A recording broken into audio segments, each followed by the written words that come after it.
Hi everyone, welcome back to Coding Theory Guru. Today we are going to learn about case tools in software engineering.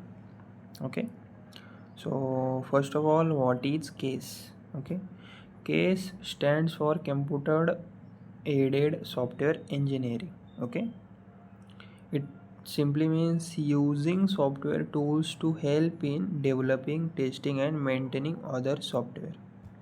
Okay, in short, case tools are helper apps for software engineering. Okay. Now, why are case tools used? Okay. See, basically, case tools are important because they increase productivity.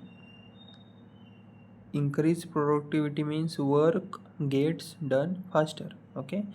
Reduce errors, less chances of mistakes. Okay. Then maintain quality means software becomes more reliable. Then provide automation means repetitive tasks are done automatically. So basically developers can focus more on solving real problems instead of wasting time on manual work. Okay.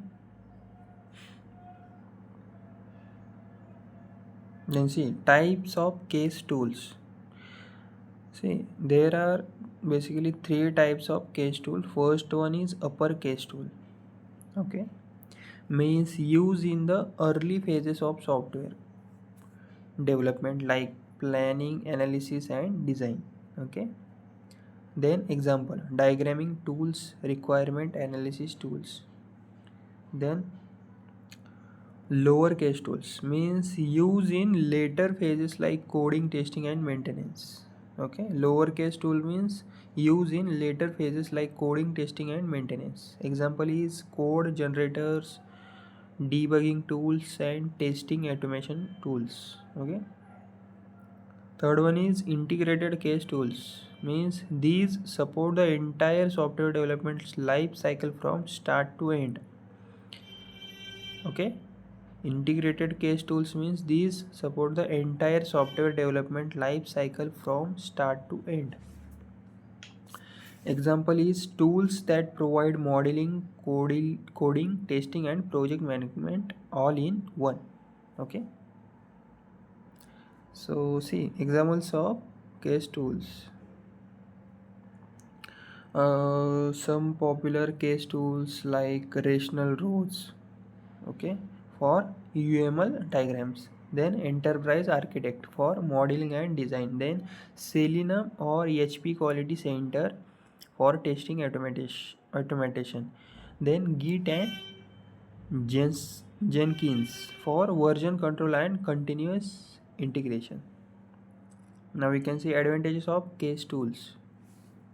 See, first is faster software development, then more accurate and fewer bugs, easier documentation, better team collaboration, then improve software quality.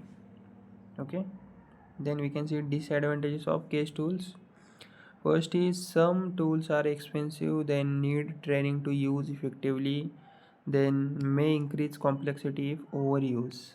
Okay, so in simple words, case tools are helper software that support analysis, design, coding, testing, and maintenance in software engineering. Okay, and they make the life of developers easier, improve productivity, and help in building better quality software. Okay, so that's all about case tools in software engineering. Thank you.